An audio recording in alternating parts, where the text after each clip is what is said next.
consultores trabalhando para elas. Em 97, você já tinha mais de 30 empresas de consultoria no mundo, cada uma com mais de 1.000 consultores. Isso é importante para, né, institucionalizar o setor, para mostrar um crescimento do capital intelectual, etc. E outra coisa importante, a consultoria empregava cerca de 1/4 dos formandos das principais escolas de gestão do mundo. Então, se você é um bom aluno, fazer um MBA, com a chance de trabalhar em consultoria, a não ser que você não quisesse, né, você ia trabalhar em consultoria. É o grande empregador dos MBA.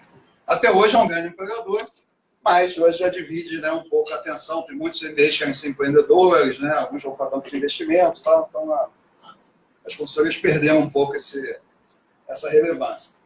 Eu, quando terminei o meu mestrado, foi exatamente nessa época, no final dos anos 90, e a Busari, ela, no Brasil, contratava alunos que vinham dos top 10 MBAs do mundo, ali, Harvard, Wharton, etc., e do mestrado da COPEAD. Então, botava a gente no mesmo nível, era muito bom. A McKinsey e outras, não. Botava o pessoal da COPEAD no nível abaixo do que quem vinha de Harvard. Então, um nível abaixo na carreira, né? Você tinha que ficar um pouco mais de tempo. Não muito, porque a carreira em consultoria é uma carreira muito acelerada. Na época eu não sabia, eu falei, não, eu vou para a Busari, que está me pondo aqui no mesmo nível. Agora, nos anos 2000, essa indústria teve, talvez, a grande crise, né, da história dela. Primeiro houve a crise das bolsas, né, aquele crash lá da Nasdaq, as empresas.com. Muitas empresas de consultoria tiveram que demitir gente. Porque imagina o seguinte, se vocês tivessem uma fábrica, o mercado ficou ruim, eu tenho 3 linhas de produção, o que eu posso fazer? Eu fecho uma linha de produção, fico com 2. Consultoria, quem é a sua linha de produção? São os consultores. Você tem que demitir os consultores, né, para poder se adequar ao mercado. E aí muitas empresas começaram a contratar consultores direto como empregado. Foi, por exemplo, o meu caso na Telefônica. Né? O presidente falou, o que eu vou pagar para a Busari? 5 vezes o que eu posso pagar o salário do DIB aqui direto vem trabalhar comigo. De novo, é lógico que não é a mesma coisa. Né? Um indivíduo trabalhando na consultoria traz todo aquele capital intelectual, aquela experiência acumulada da consultoria. Mas aí começaram a contratar direto as pessoas. E muitas empresas começaram a questionar, né, se os consultores ainda seriam necessários. Eu estou aqui olhando o celular, não é por causa do celular, por causa da hora só. Né? Eu posso ir mais ou menos até quando, né? Acho que 10, 15. Ah, nossa, se você me deixar, eu fico o dia inteiro. 10, eles morrem aqui. Então as pessoas começaram a questionar assim, será que firmas de consultoria são ainda necessárias? E aqui eu vou tentar oferecer para vocês uma explicação de por que existem firmas de consultoria. É uma explicação meio complexa, talvez meio difícil da gente concordar com ela, mas eu vou oferecer porque foi a única que eu consegui encontrar, né, inclusive na literatura. Então, qual é a lógica dessa indústria de consultoria e gestão? Por que existem consultores? Né? Por que isso funciona? Primeira coisa, é uma indústria muito difícil de pesquisar. Então, talvez algum de vocês esteja ouvindo isso aqui e se animou, vou fazer minha dissertação sobre consultoria. É difícil, porque você não vai encontrar muita literatura, né? Não existe muita coisa disponível. Agora, é muito relevante. A gente não pode menosprezar a indústria de consultoria. Em algumas disciplinas, como estratégia, talvez as grandes evoluções em modelo estratégico vieram da consultoria, não vieram de acadêmicos, né? Vieram das pessoas que estão ali no dia a dia. Então, a consultoria permite isso, uma rápida disseminação de técnicas, né, de modelos, etc., né? E inovação, como eu falei, em algumas áreas vieram de consultoria. Então, por exemplo, o modelo de análise de portfólio, como é que eu tomo decisões, né, em relação a isso? Veio do BCG, depois isso chegou na academia. Agora, ainda é uma das indústrias menos pesquisadas e talvez tenha 2 grandes motivos para isso. O primeiro, geralmente, os clientes não gostam de contar que contrataram consultores. Isso é como se fosse uma admissão de derrota, de fracasso, né? Então, você não tem muito como pesquisar.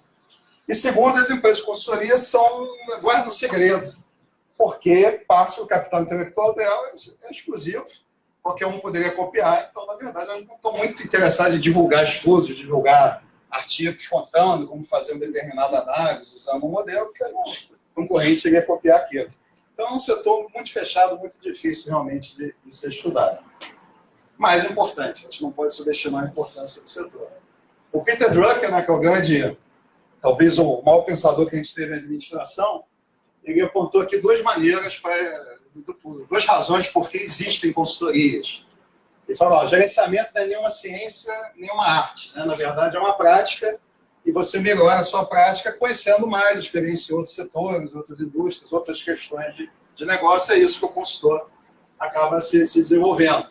Um executivo típico de uma grande empresa, às vezes trabalhou em uma empresa, duas, mesmo hoje, que é mais comum você mudar de emprego, 5, né? Não tem como comparar com a experiência acumulada dentro de uma empresa de consultoria, né? O Dani também dizia, isso aqui não pode ser simulado, né? Não dá para a gente aprender a sentar na cadeira, fazendo uma simulação, jogando um jogo de empresa, você tem que viver. É um conhecimento experiencial, né? Você tem que ter ele acontecendo.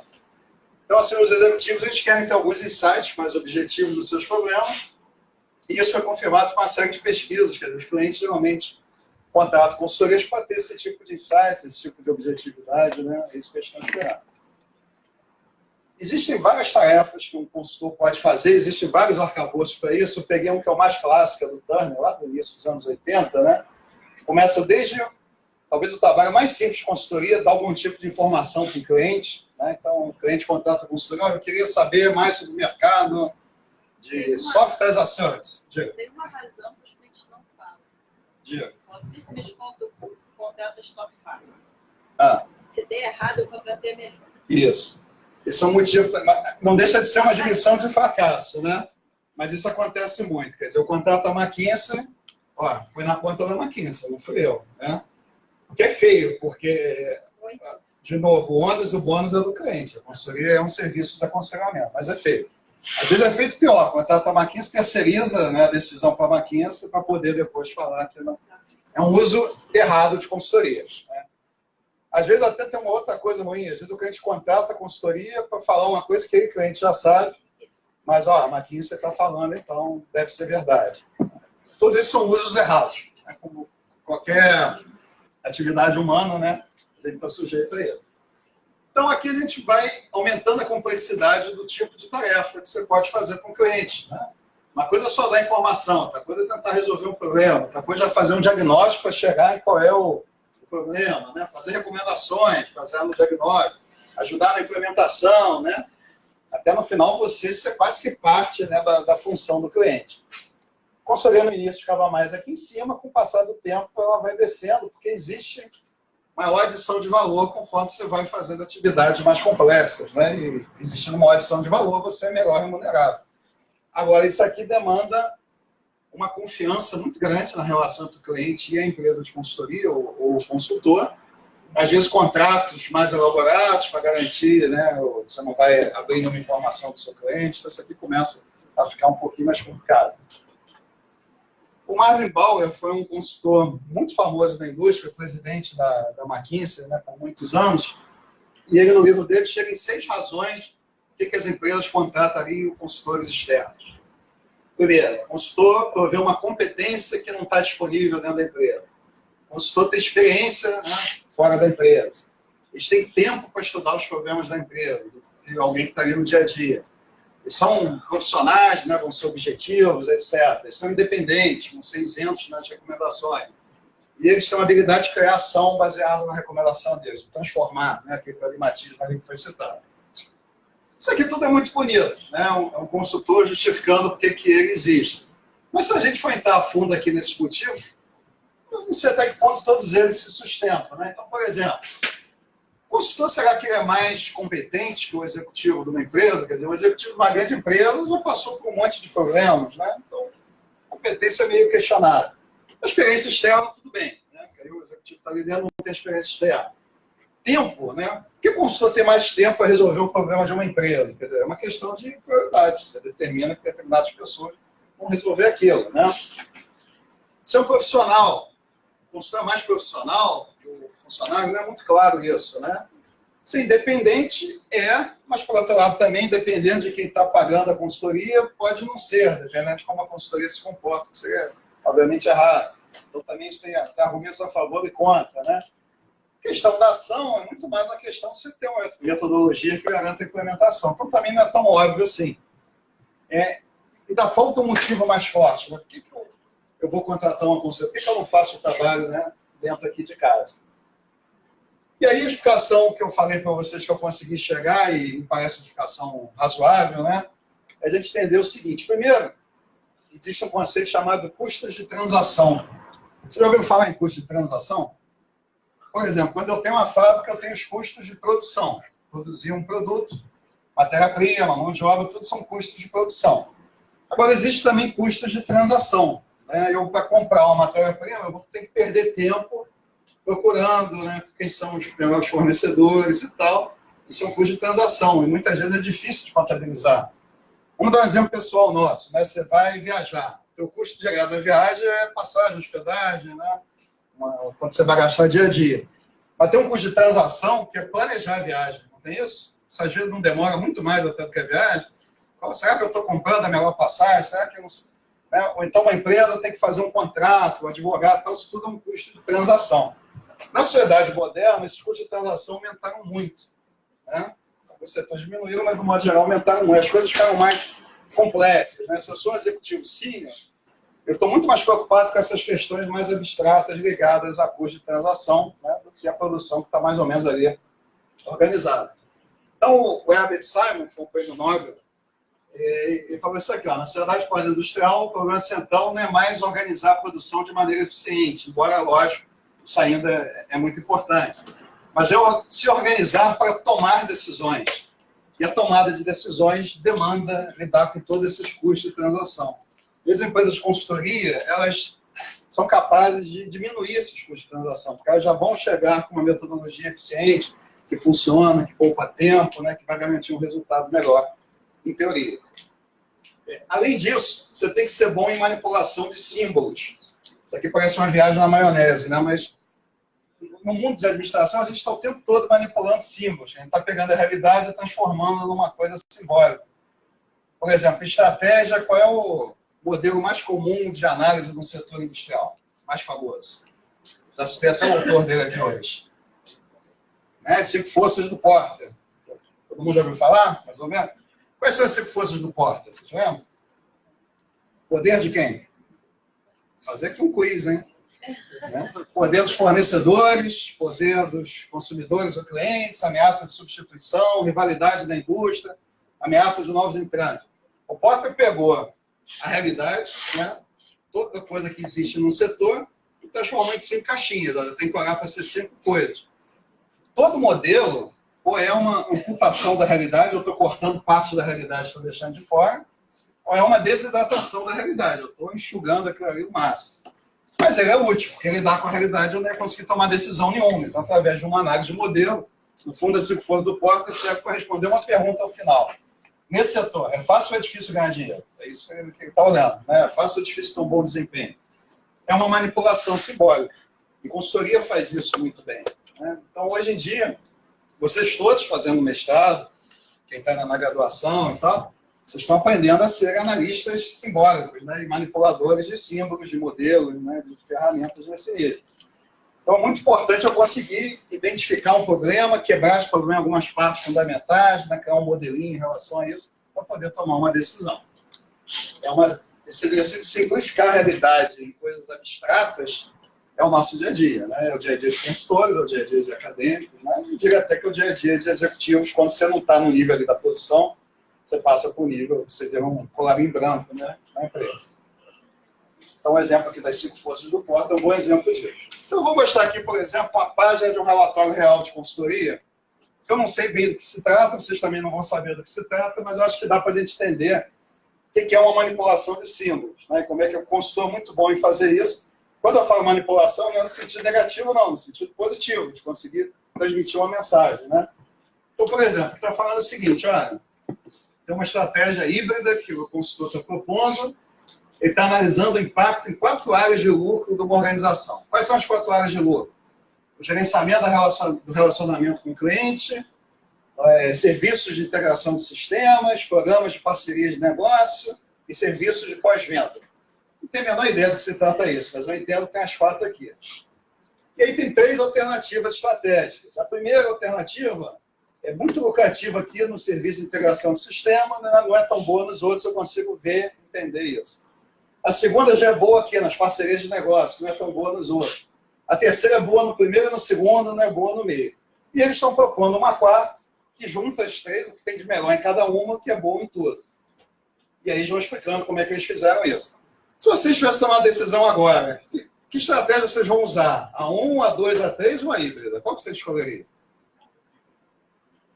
Bom, essa aqui é melhor que as outras, é a soma do que é de melhor em cada uma, né?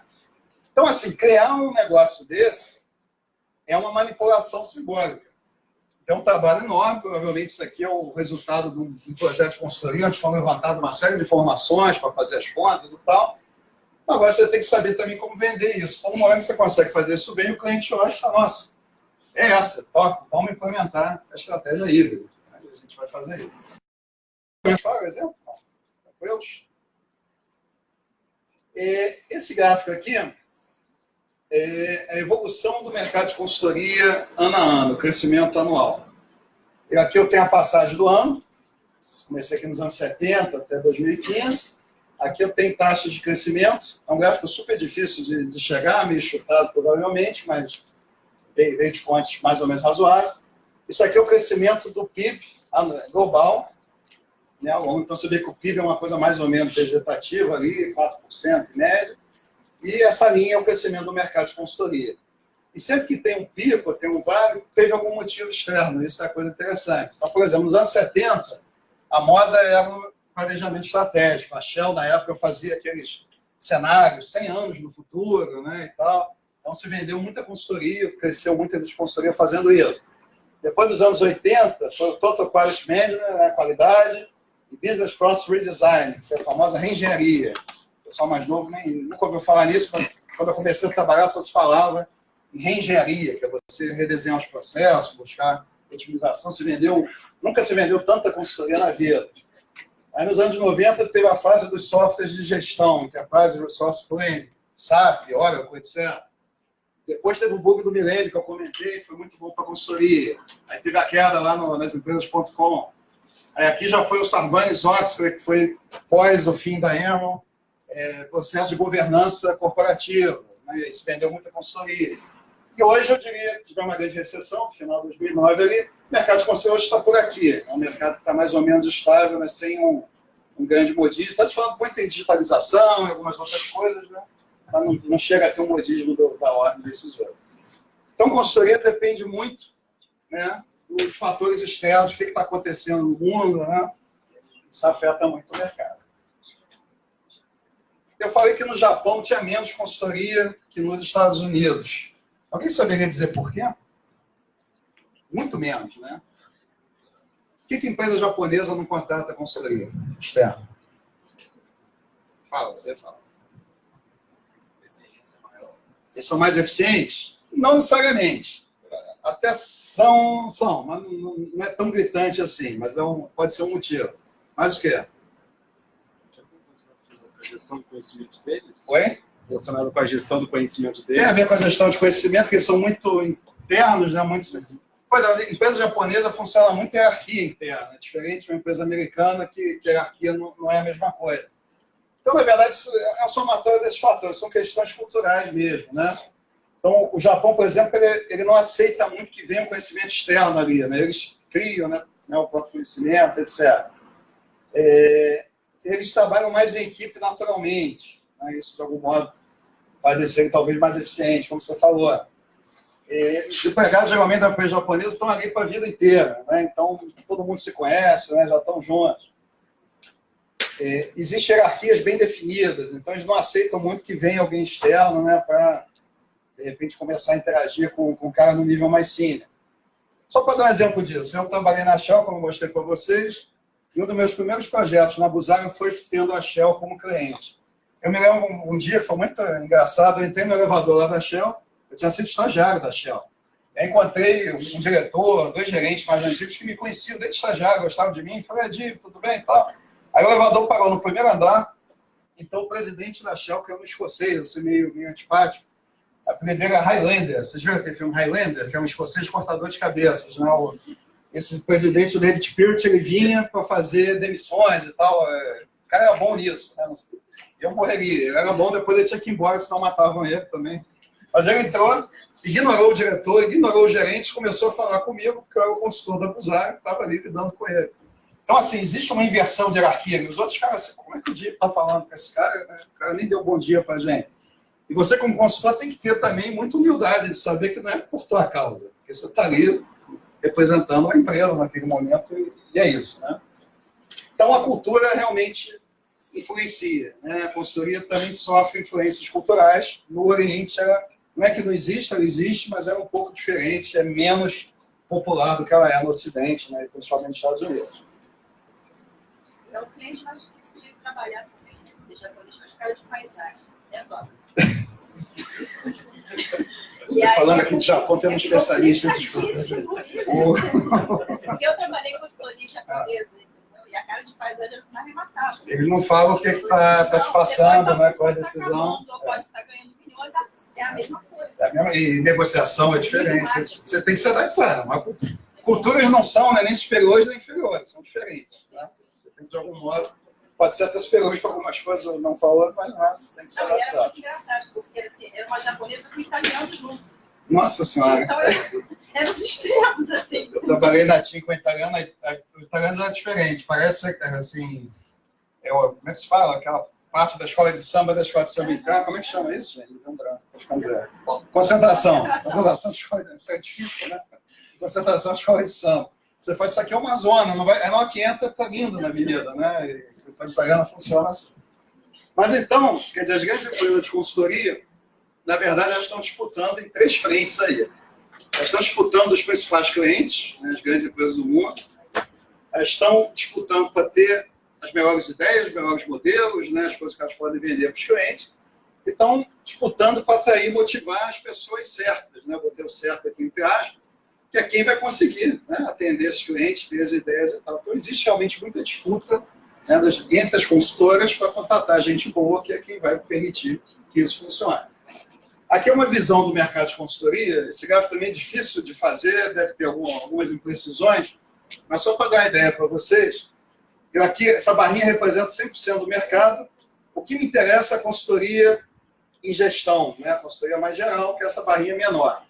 Dessa consultoria em gestão, uma grande parte é gerenciamento de operações, tem uma parte aqui de TI, tem uma parte de estratégia e organizações. Dessa barra inteira, mais ou menos metade, um pouquinho mais do faturamento está concentrado em 20 firmas e as outras tem centenas de firmas que respondem para a outra metade do mercado. Das 20 firmas, isso aqui é um ranking até mais ou menos ali 2015, né, já mudou um pouquinho, mas você tem um segmento que geralmente é considerado Premium Strategy, são aquelas firmas realmente que entram para fazer estratégia, lidando com o presidente e tal, que a maior é a McKinsey, o BCG, Boston Consulting Group, e a Bain. E a Buzara estava aqui nessa turma, só que a Buzara foi comprada pela Pricewaterhouse.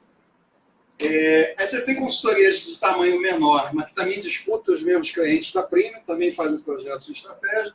Tem a Page Kearney, Mercer, Navigan, Hollenberger, que é alemã.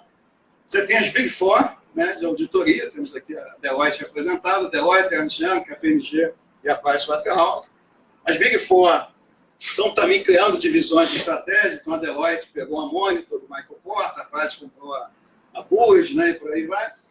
E você tem as empresas mais de tecnologia, então tem, por exemplo, a Accenture, que eu acho que, por critérios absolutos, deve ser a maior de todas. Você tem IBM, Capgemini, né, e por aí vai. E essas empresas, às vezes, competem pelos mesmos projetos, mas elas tendem a ter uma segmentação. O pessoal daqui faz projetos que demandam mais gente, às vezes, para fazer codificação, né, demanda mais mão de obra. Essas aqui são um pouco mais no nível estratégico e tal, com times menores, né, trabalhando. Já tinham visto um gráfico desse? Esse gráfico é difícil de fazer. Deixa eu ver, acho que acabou o meu tempo, tá vendo?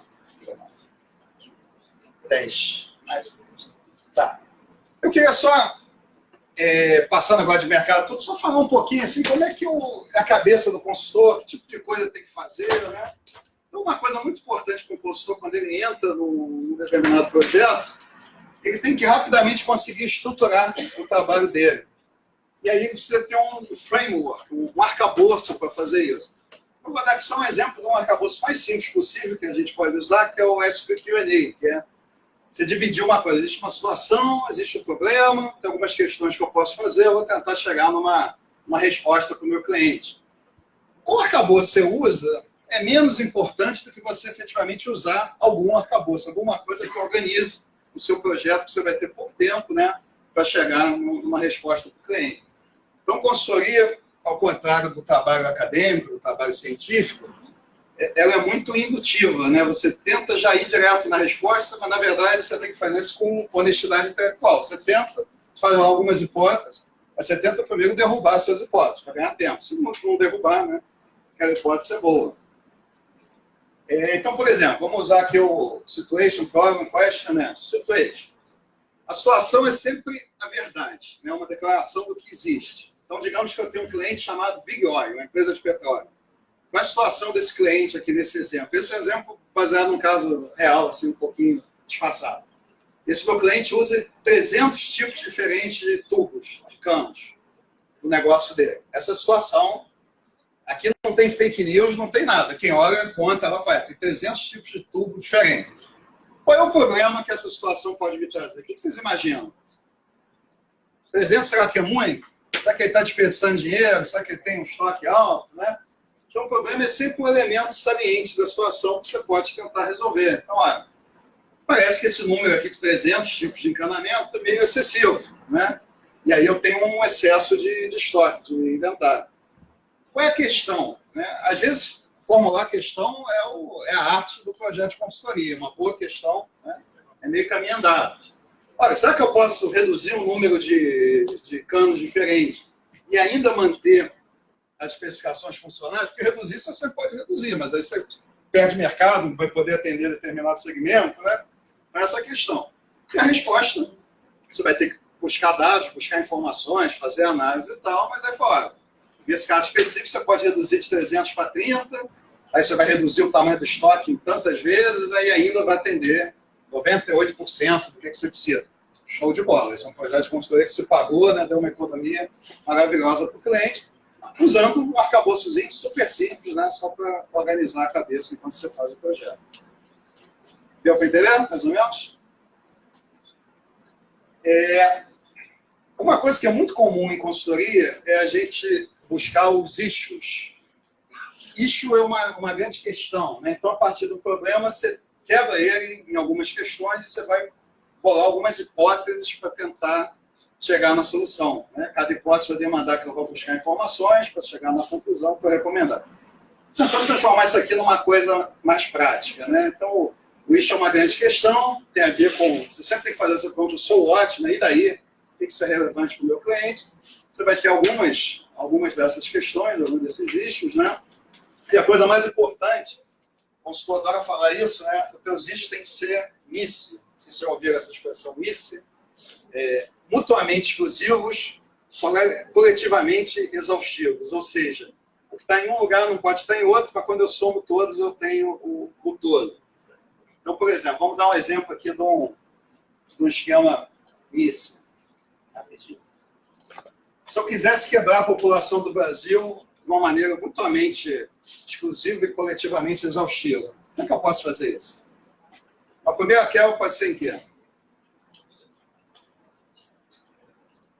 Classes sociais. Pode ser classe social. Né? Porque só classe social aí depende de quem analisa, né? Mas pode ser. Né? Então, a classe social de acordo com a quebra do IBGE e tal. Né? Aí eu vou quebrar. Eu aqui, por exemplo, botei sexo. Mulheres e homens. Sexo no nascimento. Que hoje em dia a pessoa depois socialmente, né? Mas vamos para simplificar, sexo no nascimento. Mulher e homem. E aí eu botei por idade. Né? Então, assim, por que isso é MICE? Porque quando eu somo cada caixinha dessa, eu tenho a população do Brasil, concorda? E quem é um homem com mais de 65 anos não pode ser uma mulher com menos de 18. Então, é exclusivo. Então, construir o tempo todo está raciocinando dessa maneira. Deixa eu dar um outro exemplo aqui, que isso eu achei interessante, num caso real. Eu vou passar isso rápido aqui e vou mostrar direto o esquema. O que eu fui explicando, não sei. Um amigo meu, ele foi fazer prova com a McKinsey, esse meu amigo fazia um pós-doutorado em biologia, em Harvard. Ele foi fazer prova para ser consultor da McKinsey. E aí, o que propuseram para ele foi o seguinte, a questão, só teve essa questão na entrevista dele. Imagina que o seu projeto é achar uma solução, uma cura para a morte. Só isso que pediram para ele. Acha uma cura para a morte, faz um esquema MICE, né? Mutuamente exclusivo, coletivamente. Só que, obviamente, sabia que ele era um cara pós-graduado em biologia e ia dar uma resposta de um nível que a gente não conseguiria dar, provavelmente. Então, primeiro, ele criou um contexto. Tudo bem, eu vou curar a morte por causas naturais. Então, não estou considerando acidentes, né? Isso aí não dá para fazer. Vou considerar doença, né? Envelhecimento. Então, ó, eu posso tentar manter o sistema rodando, né? O corpo vivo, ou eu posso trocar o sistema como um todo. Aí, aqui, se eu quiser manter o sistema rodando, eu posso tentar prevenir que as partes envelheçam, fazendo alguma coisa no relógio biológico aqui das células. Tem estudos nisso. Isso é tudo mais ou menos realista mesmo, mesmo que seja um pouco assustador. Ou eu posso trocar as partes rotineiramente. Para trocar as partes rotineiramente, eu posso colocar células-tronco, né, direto aqui no corpo. Eu posso criar, talvez, um órgão fora do corpo e depois fazer um transplante. Se eu for trocar o sistema como um todo, eu posso fazer um transplante de cabeça, o corpo, né, ficou ruim, eu ponho a cabeça no outro corpo. Eu posso fazer um download da consciência com chip. Né? Se eu fizer um transplante de cabeça, pode ser com um corpo artificial, pode ser com um doador. Alguém que tenha criado um corpo ali sem cabeça, né, só para receber essa doação. É lógico, uma situação absurda, mas ele seguiu um esquema misto, né? Se você for vendo, ele foi cobrindo, né? Então, consultoria geralmente tem muito esse tipo de raciocínio lógico, né? Para você tentar fazer a coisa funcionar. E é lógico que tem questões éticas também. Então, eu queria só terminar com uma historinha aqui simples. Deixa eu só pular aqui para não atrasar mais. Conta a seguinte história, né? Um padre, um médico e um consultor em gestão estavam jogando golfe, né? Estavam esperando ali para jogar golfe no campo e tinha um grupo de pessoas jogando golfe na frente. Eu não jogo golfe, mas eu entendo que você tem que esperar o cara que está no buraco da frente terminar, né? Para você poder se mover. Então tinha um grupo muito lento ali, né? E não andava rápido. O consultor de gestão ficou logo nervoso. Qual é o problema desses caras? Nós estamos há 15 minutos esperando, os caras não conseguem sair dali, né? Aí o médico também entrou. Eu não sei, eu nunca vi jogadores de golfe tão ruins. O padre, né, mais calmo, né? Bem, está vindo aqui a pessoa que é o gerente aqui do campo, faz a manutenção. Vamos perguntar para ele o que está acontecendo. Então, eles chegaram perto lá do gerente do campo. Olá, tudo bem? Qual o problema com essas pessoas aqui na frente? Eles estão tão lentos, né, para jogar golfe. Aí o gerente explicou.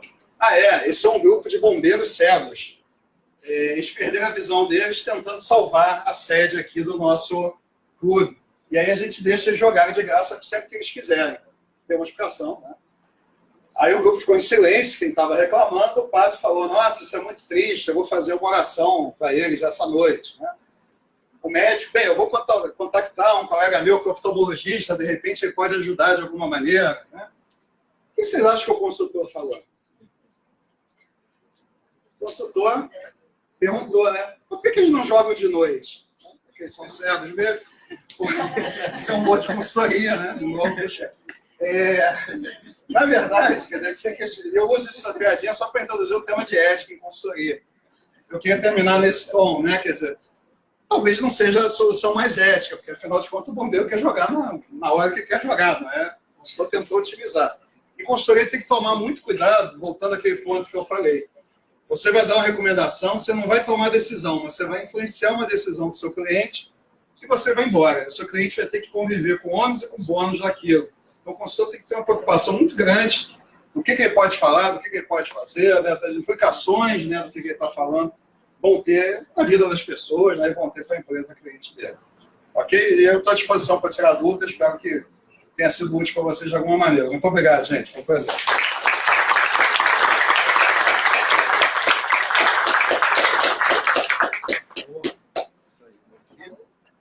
Você vai instalar o... Alô? Professor, muito obrigada pela palestra. Muito obrigada por ter compartilhado com a gente tantas informações bacanas, interessantes. Eu vou passar agora para a segunda parte do evento, em que a gente, nesse momento, teve uma discussão mais acadêmica e a gente agora está partindo mais para a prática, com a colaboração de 2 funcionários da empresa Deloitte. Então, eu estou aqui com a Raquel Martinho.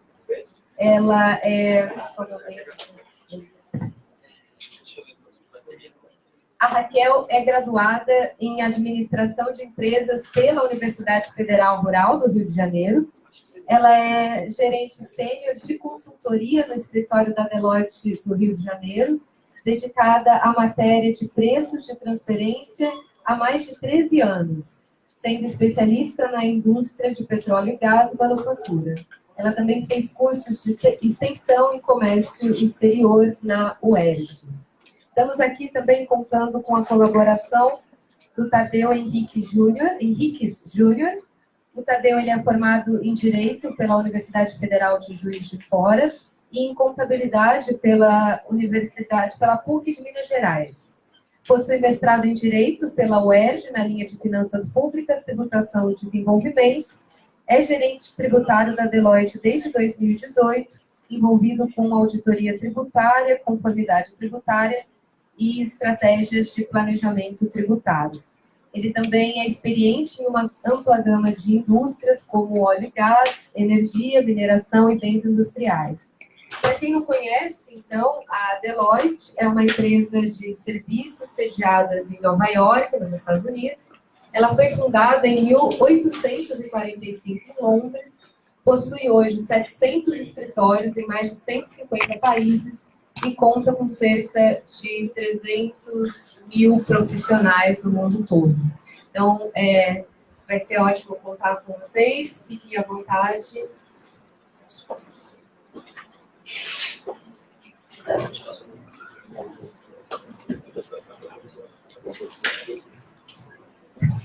Pessoal, bom dia. Bom dia, sinceramente. Tudo bem com vocês? Meu nome é Tadeu, essa é a Raquel, ela é gerente sênior. O que a gente pode falar depois da apresentação do DIB? Eu acho que vai ficar um pouco difícil, acho que basicamente explorou tudo que a gente poderia ter falado, tanto acho, do aspecto acadêmico quanto do aspecto profissional. Eu sou um pouco kantiano, mas eu acho que a nossa apresentação ela vai ser um pouco mais baconiana, assim.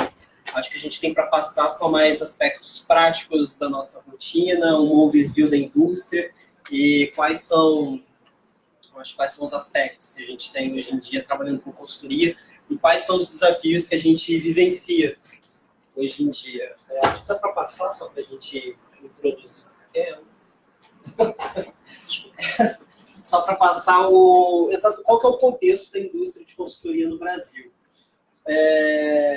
Retomando um pouco da apresentação do DIB, eu acho que a gente poderia dividir em Big Four e o Big Three. O que seria o Big Four? Quais seriam principalmente essas quatro empresas, que antes eram 5, que tinham a Anderson, que é a Deloitte, a PwC, a EY e a KPMG. E a Big Three, que é a McKinsey, a Bain e a Boston. Qual que é a diferença de uma para outra? A Big Three, elas são empresas de consultorias estratégicas. É o que eu acho que eu chamaria de consultoria hardcore. São exatamente as empresas que pensam no aspecto estratégico, alavancagem de negócios, enquanto as Big Four, apesar da gente fazer esse tipo de trabalho também, a gente tem uma especificidade, que é a questão da auditoria. São principalmente, não é necessariamente principalmente, mas eu acho que são empresas que têm auditoria. E a auditoria, pelo fato de ela ser uma atividade regulada, auditoria é basicamente confiança. É você assinar um parecer atestando que a demonstração financeira de uma empresa ela corresponde a todos aqueles aspectos. Não necessariamente que ela está saudável, mas que o que está de fato ali no balanço tem base fática para aquilo. E por conta dessa atividade, a gente tem que evitar risco ao máximo. Então, por exemplo, muitas consultorias ou muitas estratégias que são adotadas pela McKinsey, pela Bain e pela Boston, elas não podem ser adotadas por nós. E é até interessante porque antes da Deloitte eu trabalhava na PwC e eu vivi a época que a PwC ela incorporou a BUS. E agora também eu vejo o que acontece com a Deloitte pós a incorporação da Mônica. E o que a gente geralmente observa é que após essas incorporações você tem uma grande saída de pessoas, tanto da BUS quanto, por exemplo, da Monitor, porque, de fato, você vai ter restrição nesse tipo de mercado. Diversas consultorias ou projetos que antes eram exercidos por essas empresas, que passaram a ser incorporadas para alguma das Big Four, não podem mais ser realizadas. Por exemplo, você não pode prestar um projeto de consultoria para uma empresa que você audita. Então, Raquel é gerente de risco, ela pode falar isso até melhor do que eu. Mas, por exemplo, geralmente, a auditoria de grandes empresas sempre ficam rodando entre essas 4. Então, por exemplo, agora você tem a PwC fazendo auditoria da Eletrobras. Então, projetos de consultoria estratégica que estariam no escopo da PwC, a partir do momento que ela assume a auditoria, ela não pode mais levar adiante aquele projeto. Então, é exatamente esse movimento que você observa. Depois da incorporação da Monitor ou da Booz na PwC, muitos desses projetos eles passaram a ser descontinuados.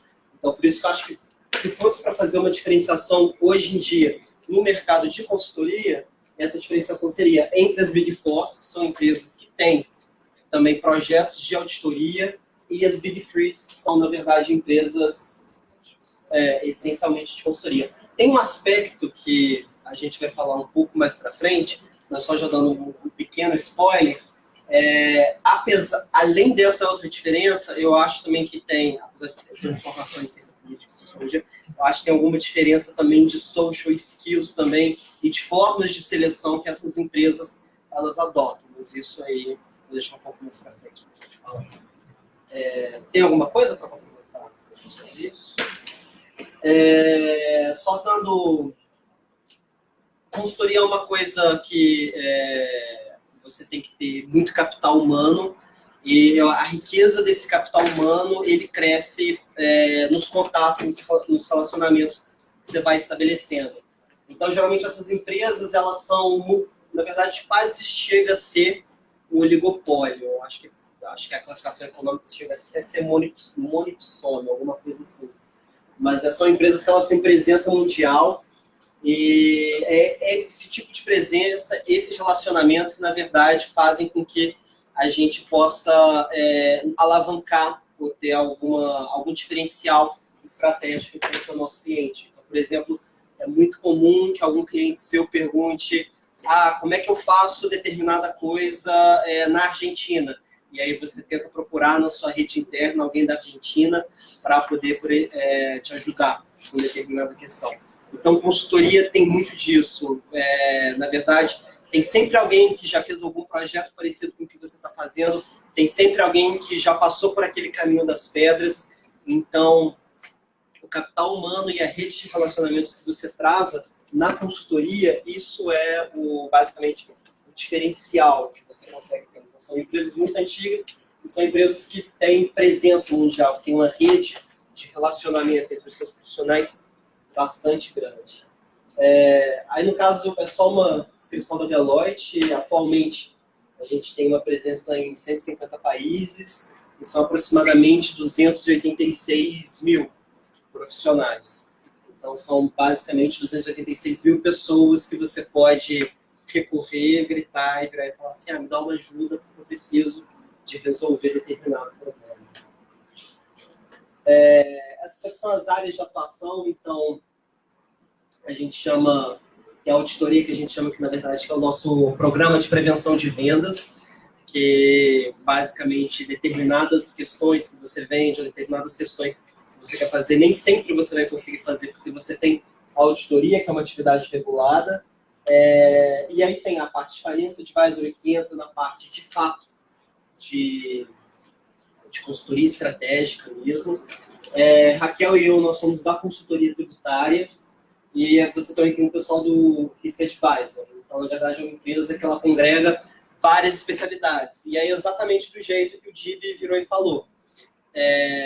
Apesar de techs ele ser já segmentado, a gente não ter uma divisão por indústria, geralmente é daquele jeito mesmo que funciona. Você tem todas as linhas de serviço da empresa, você tem os especialistas por áreas, e aí você tem o ponto focal. Então, às vezes, você está num cliente que é de petróleo, você sabe que quem mexe com petróleo, por exemplo, na auditoria, é o fulano de tal. Então, você vai direto no fulano de tal, porque é ele que vai te ajudar com o seu problema.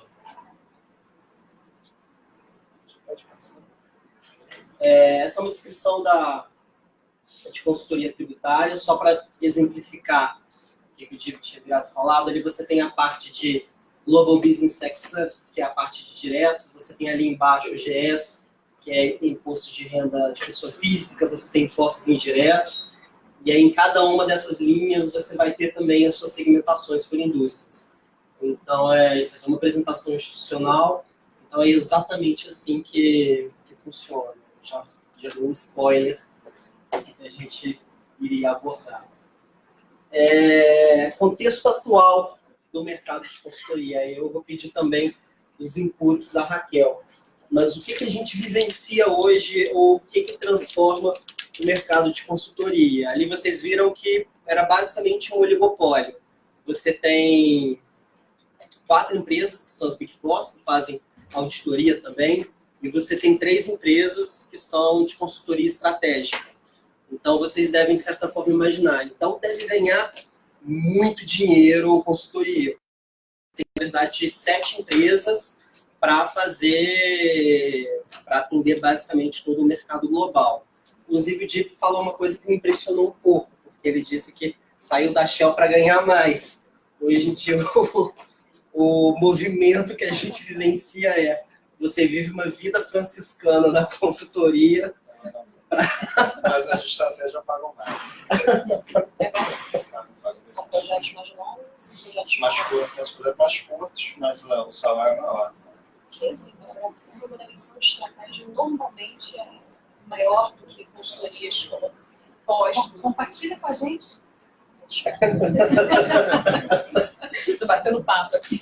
Falando que os projetos de consultoria estratégica, como eles são mais bem remunerados hoje do que projetos de consultoria tributária, enfim.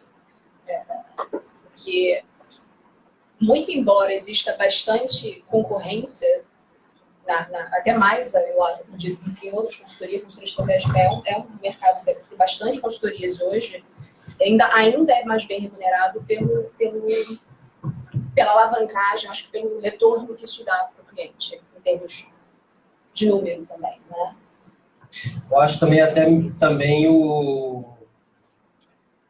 a natureza do tipo de projeto também da consultoria estratégica, porque geralmente outros projetos de consultoria, eles são mais pontuais. A própria auditoria, ela é pontual, você vai poder ficar 5 anos nesse cliente e você já tem toda a rotina, geralmente um projeto só.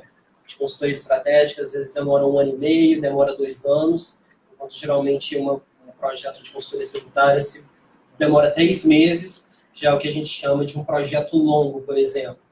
Então, esse tipo de previsibilidade, esse tempo maior, eu acho que o honorário também, que está em volta no projeto mais longo, ele conta muito, muito com isso. Mas essa, por exemplo, é uma diferença que você pode fazer. Mas, atualmente, hoje em dia, qual que é uma das dificuldades que se vivencia numa empresa de consultoria? Acho que talvez o que mais transformou esse mercado recentemente, eu poderia dizer que é uma maior democratização e acesso ao conhecimento. Então, só para citar um exemplo, fazer uma analogia, hoje em dia você vai no dentista, vai no médico, antes de você se consultar, certamente você já passou no Google, você já viu todos os sintomas que você poderia ter, você já chega com o dentista falando... Já diagnosticado. Você vira e fala assim, então tá, eu quero fazer o tratamento endodôntico com tal ou tal aparelho.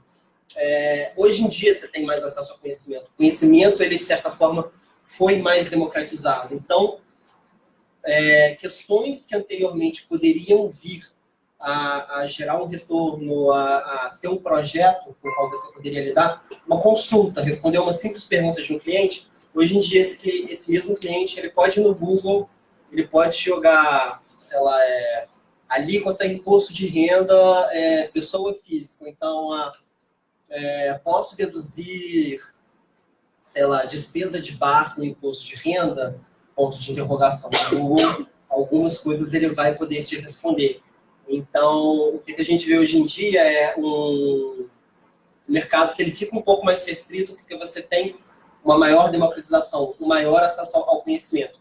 Por outro lado também, até aproveitando um gancho do que o Diego disse, os custos de transação aumentam. Hoje em dia, seu problema não é ter acesso à informação, mas saber filtrar qual que é a informação correta que você vai utilizar, ou então como utilizar aquela informação correta. Mas isso muda um pouco o tipo de natureza de projeto e a complexidade dos projetos com os quais você está lidando. Associado a isso, você também tem hoje em dia uma maior concorrência, principalmente em middle market. Você atende empresas grandes, e geralmente empresas grandes, elas vão contratar consultorias grandes para projetos pontuais, mas elas hoje em dia também contratam consultorias menores para fazerem projetos pontuais para elas. Isso é muito comum também, acho que até por conta da rotatividade do mercado. Então, você tem ex-profissionais dessas firmas que eles saem, eles se associam, e então eles conseguem ter um maior retorno financeiro como empresa menor, fazendo projetos de determinado tipo, porque isso compensa financeiramente para eles.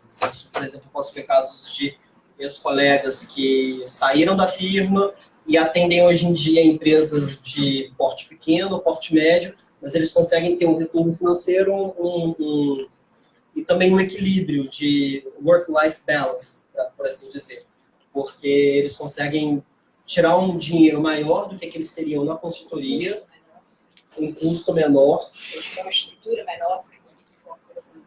Isso faz toda a diferença. Né? Você, com custo menor, o retorno da lucratividade tende a ser maior. Então, ele consegue fazer um preço mais competitivo e uma lucratividade maior. Sim. Ainda assim. E basicamente, trabalhando como executivo de empresa, o que a gente vê hoje em dia que um desafio que se enfrenta é como você mantém a lucratividade e o aumento da receita em um cenário competitivo. E, geralmente, essas empresas de consultorias, elas disputam entre si todo ano, quando fecha o ano fiscal, e geralmente o ano fiscal ele vai fechar ali por volta de julho, junho, você sempre vão sair os números. Então, por exemplo, esse ano a PwC fez 12,5 bilhões e a Deloitte fez 12,9 bilhões. O aumento de receita de um ano para o outro foi de tantos %. Mas, basicamente, você vive nesse tipo de mercado, no qual antes projetos pequenos que davam um dinheiro para você já não tem mais disponível. Então, hoje em dia, a indústria ela vive uma transformação. E a transformação, basicamente, que a gente vive é como você pode se inserir nesse cenário de Big Data, de Data Analytics, que basicamente está transformando toda a indústria nesse tipo de cenário, no qual você está competindo com pessoas menores, você está perdendo receita, e você tem um turnover, que a gente fala, uma rotatividade de pessoas muito grande em casa. Então, esse acho que é um desafio grande que a gente viu. E acho que gera uma pergunta que a gente sempre se questiona e eu acho que a gente nunca chega a uma resposta para ela. Consultoria virou uma commodity? Eu acho que, se você for pensar nas Big Three, que são as consultorias estratégicas, acho que elas ainda lidam com questões que são um pouco mais de valor agregado. Então, como que eu vou transformar toda a minha rede telefônica para, por exemplo, um serviço de valor agregado e para a internet? Então, é uma coisa que hoje em dia ainda é muito específica. Eu acho que elas ainda não sofreram tanto esse baque. Mas se você vai trabalhar com consultoria de maior amplo acesso, você tem essa questão. A consultoria hoje em dia virou uma commodity. Então, por exemplo, será que o serviço que eu presto é o mesmo serviço que uma consultoria menor presta? Será que esses serviços eles são intercambiáveis? Porque muito do que está agregado a uma consultoria é a marca. Às vezes, muitos dos executivos eles compram a marca. Ele não quer necessariamente a resposta que a McKinsey pode te dar, provavelmente vai ser uma resposta próxima que o Boston Globe vai te dar, que vai ser uma resposta próxima que a Price pode te dar, que vai ser uma resposta próxima que a Deloitte vai te dar. Na verdade, muito também, quando se compra uma consultoria, na verdade, você está comprando uma marca. Então, é o relatório da Deloitte, é o relatório da UI, é o relatório da KPMG. Então, será que nesse cenário ainda assim dá para viver de marca, dá para viver de renome? Ou será que consultoria, será que a gente de fato chegou numa época que consultoria commodity. Então, na verdade, se você for pegar uma consultoria menor, será então que o meu relatório hoje em dia, por exemplo, para levantamento de crédito de PIS e COFINS, é o mesmo relatório que uma empresa menor, por exemplo, uma Focus Tributos da vida pode fazer, uma RST Exímia pode fazer. Então, esse é o maior desafio, eu acho que a gente vivencia hoje em dia. Você tem alguma coisa para falar disso? E tem a parte de... Aqui fica um pouco... Acho que esse é um exemplo de como não fazer um slide. Ele está pequeno e não está visível. Mas aqui acho que é uma parte que a gente cita, acho que, na verdade, essas dores e as delícias de se trabalhar com consultoria, de certa forma. Uma que eu acho que...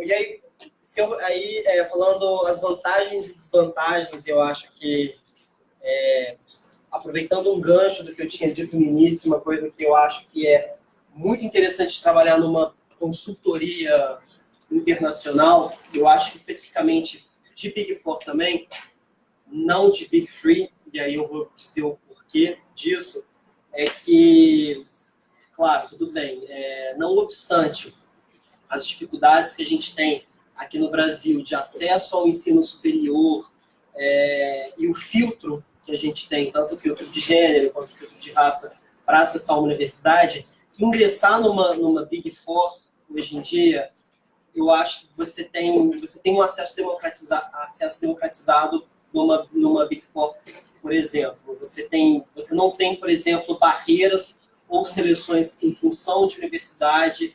Você tem programas com preocupação de gênero, com preocupação de diversidade. Então, se você for olhar para as turmas, e isso foi muito comum olhar para a minha turma, gente que nunca tinha tido um primeiro emprego, gente que não tinha habilidade nenhuma para trabalhar em equipe e para trabalhar em grupo, e você vê um desenvolvimento exponencial desse tipo de pessoa. Então, às vezes, nesse tipo de empresa, é até comum você ver secretária, mulher, hoje sócia, no topo da carreira, que entrou como secretária, ou então sócio que entrou como ajudante de ordens, como office boy, gostou, se interessou, entrou na carreira comum de trainee, consultor, e conseguiu ascender no topo da carreira. Então, se fosse para eu fazer uma defesa ou então um elogio a esse tipo de indústria, é exatamente o tipo de transformação que ela permite à vida das pessoas. Porque você tem uma maior receptividade para as pessoas que ingressam e você permite que elas adquiram habilidades. Então, por exemplo, o jovem com primeiro emprego, geralmente é um lugar muito interessante para você ir, porque você vai sem experiência nenhuma e você recebe um treinamento absurdo e você se desenvolve num executivo de multinacional. Eu acho que diferentemente, por exemplo, do que eu diria numa Big Three, porque o acesso às Big Threes, por exemplo, uma Bayer, uma McKinsey da vida, ele já é completamente elitizado. Então, você tem cortes por universidades e você tem um processo de seleção que é, eu diria, mais criterioso, mas quando a gente diz um processo de seleção mais criterioso, eu acho também importante observar as seleções invisíveis por soft skills. Então, por exemplo, geralmente vai ser uma pessoa, quando numa seleção você vai observar se ela está usando uma camisa mais escura ou não que o terno. Então, tem toda essa seleção invisível também. E aí, talvez, a perspectiva. Eu acho que hoje em dia, trabalhar com consultoria, trabalhar numa empresa de consultoria, você não vai conseguir ser competitivo e você não vai poder se desenvolver se você não tiver uma diversidade maior nos seus quadros. Então, é até interessante que você comece a observar que essas empresas elas têm processos internos, por exemplo, de apoio à igualdade de gênero, à diversidade, muito embora ainda são processos seletivos que eu diria são ainda muito fechados. Então, essa seria uma elegia que eu faria às consultorias Big Four. Tem alguma coisa para falar disso? Acho que é o que você falou. Eu, por exemplo, sou um exemplo disso. Eu saí totalmente crua Eu não sabia nem, se você perguntasse, quando eu fiz a seleção para Deloitte de um imposto, eu não sabia dizer. E em bom lá, eles dão uma oportunidade, eu encaro uma Big Four, uma consultoria, como uma pós-graduação, por exemplo. Eu hoje tenho um conhecimento que, tipo, sei lá, nenhum MBA ou mestrado me daria, e eu aprendi isso on the job, ganhando dinheiro e crescendo na carreira. Né? Quanto mais experiência eles iam me dando, mais a gente vai subindo. Então, assim, isso é muito interessante, porque, inclusive, para começar de novo, tem gente que começa a carreira num lugar e num campo e fala assim, não é isso, não é para mim. Então, você consegue dar um passo atrás e conseguir trabalhar, né, sem ter experiência naquilo, e ganhar experiência conforme você vai evoluindo na carreira, aprendendo efetivamente um ofício. Assim. A questão da consultoria é muito interessante, porque isso aconteceu comigo. Comecei como trainee, tive minha própria consultoria, vendi com a multinacional, saí com o PP de operações, você chega e está ficando doido. Você falou que é uma multa, né? Só a partir daqui agora só uma multa, senão não tem condição de continuar. E tem minha própria consultoria hoje. Mas uma coisa que eu ressalto por um lado, dinamismo e flexibilidade é sim uma super vantagem, dependendo do seu perfil. Sim. Tem gente que não tem o perfil para isso. Então, às vezes, vai pela coisa do encantamento, tudo isso que todos os outros estão falando. Mas o teu perfil pode ser que não encaixe. Né? Por exemplo, meu marido é filósofo e é uma estabilidade estrondoso. Ele em consultoria, ele só de ver a minha movimentação, ele já enlouquece. Você está entendendo? Então, a gente tem que tomar cuidado com isso. Porque a gente colocou, por exemplo, como um contra a ausência de rotina. Exato, para quem gosta. Para quem gosta, né? É um contra, né? Tem razão.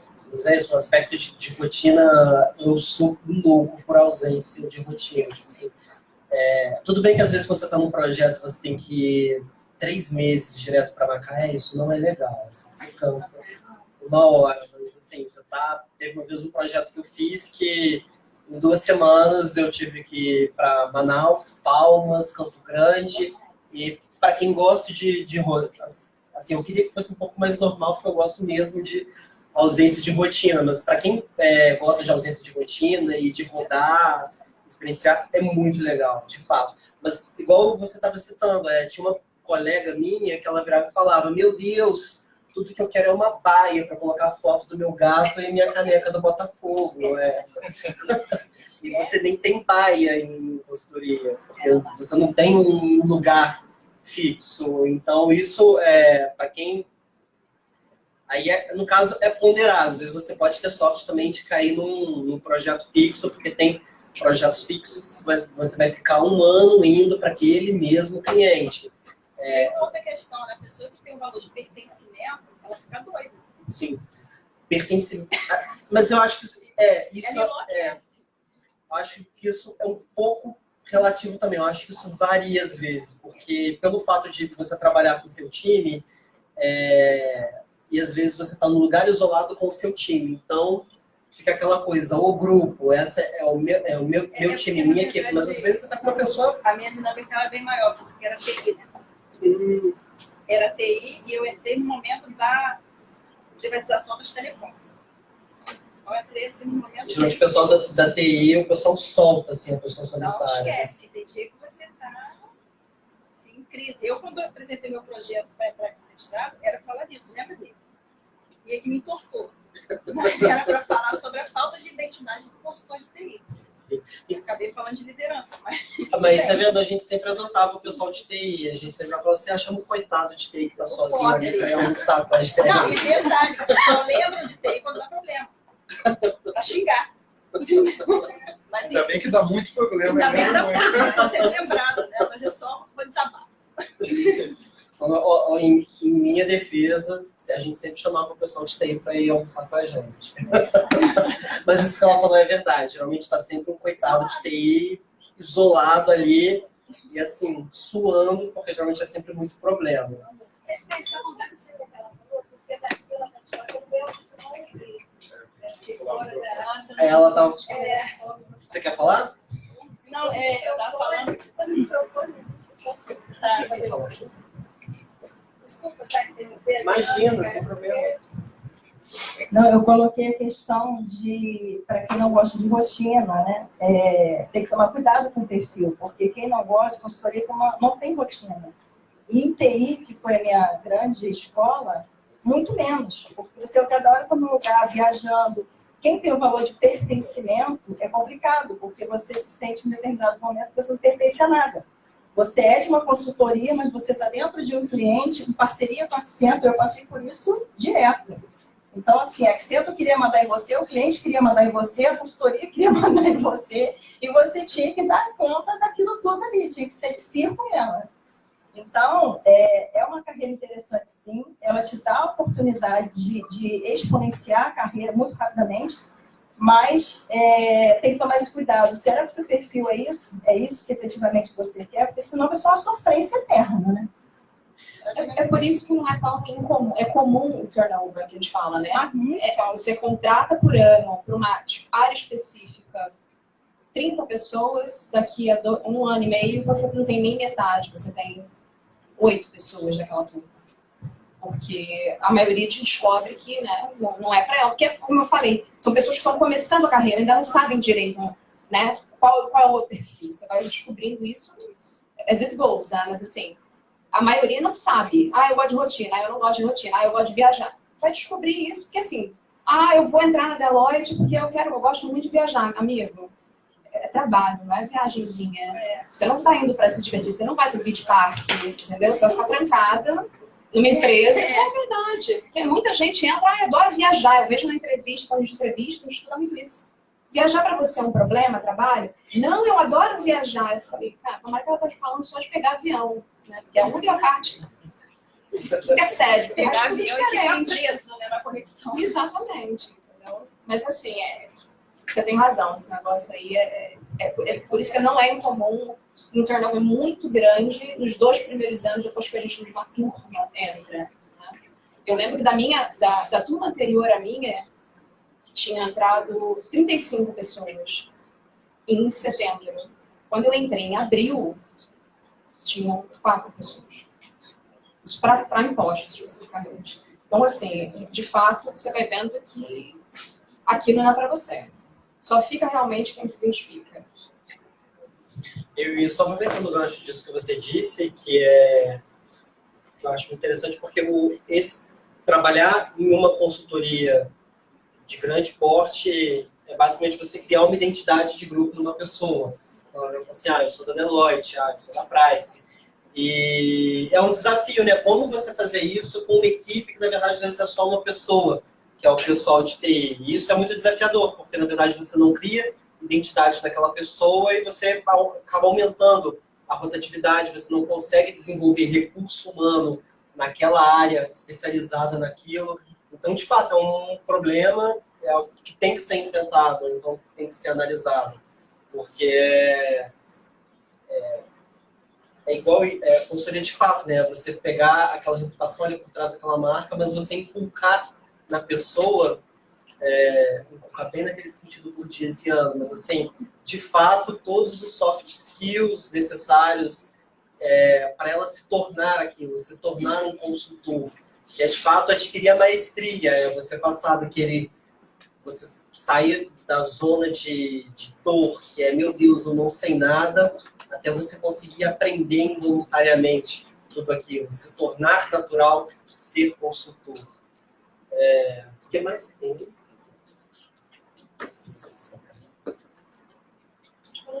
De conta, né? Não fala do pró.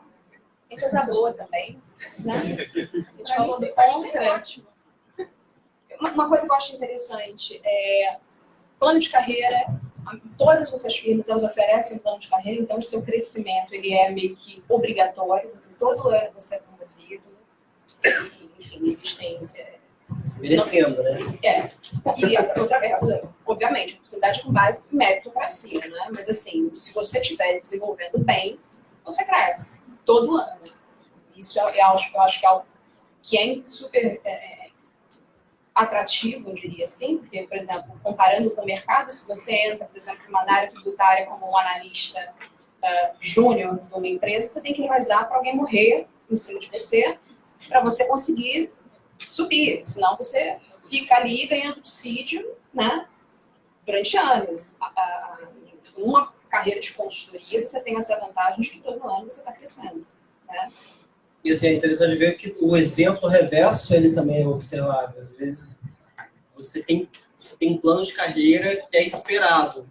E aí, às vezes, numa consultoria, você vê alguma pessoa que ela já está num nível muito alto, tipo assim, já é um gerente sênior ultra qualificado, mas que não tem os skills para ser promovido a sócio, da mesma forma que você vê, às vezes, consultores que são promovidos a gerentes e que sentem falta. Eu não gosto de fazer gestão do projeto, eu gosto mesmo de colocar a mão na massa, e eu acho que, na verdade, o meu lugar mesmo, meu destino é trabalhar numa empresa com uma rotina, fazendo especificamente aquilo. Então, é interessante você ver que para você chegar no topo de uma carreira de consultoria, de fato, você tem que querer muito aquilo, porque acho que talvez até a dificuldade de você investigar e de lidar com esse tipo de indústria é que ela é muito vista como um campo de passagem.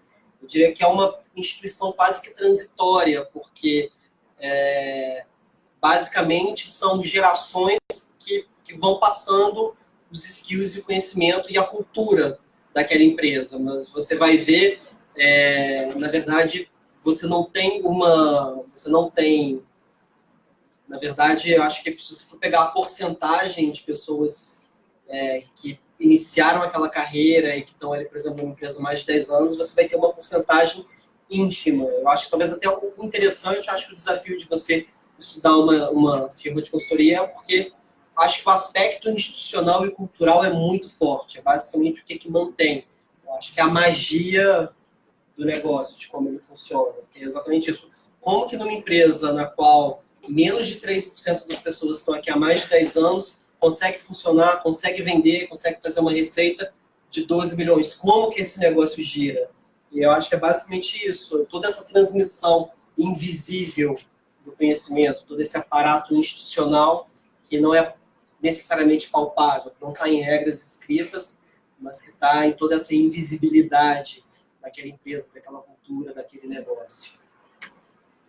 O que mais?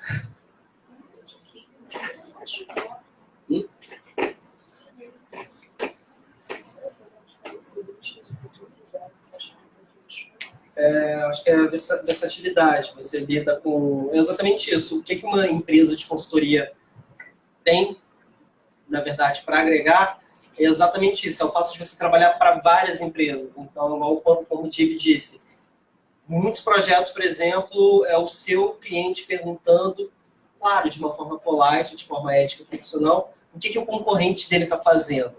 Então, às vezes ele está com um custo. Nossa, eu estou com um problema aqui, não tem como você fazer um benchmarking para mim, ver como as outras empresas fazem isso, e você, basicamente, como que você consegue obter aquela informação? Porque ou você audita a empresa, ou então você já fez algum projeto naquela empresa e você tem aquela informação disponível. Então, de fato, o nosso maior ativo é a nossa rede de relações e o fato de que você tem um mercado tão concentrado, são 4 que mexem com auditoria e consultoria, e são 3 que fazem consultoria de fato estratégica, que óbvio que todos já prestaram serviços para as maiores empresas. Então, olha, a gente fala de acesso a diferentes indústrias e culturas, e assim, até assim, a gente sabe, de contrata 30 pessoas, a gente sabe que não vão ter 30 sócios no futuro, né? As pessoas elas vão se encontrando, a gente pega pessoas muito cruas, as pessoas vão se encontrando ao longo do caminho. E como o Tadeu mencionou, um dos downsides da gente ter um crescimento contínuo é que tem que chegar um momento que às vezes você dá, não estou satisfeita com o que eu faço aqui, eu não queria ter que ir com o passo acima, porque muda os skills, assim, óbvio que você vai aproveitar tudo que você aprendeu, mas você vai precisar de novos skills que você talvez não tenha de maneira natural e você não esteja disposto a desenvolver, não é o seu perfil. Então, trabalhar numa Big Four, ela te dá acesso a diferentes indústrias.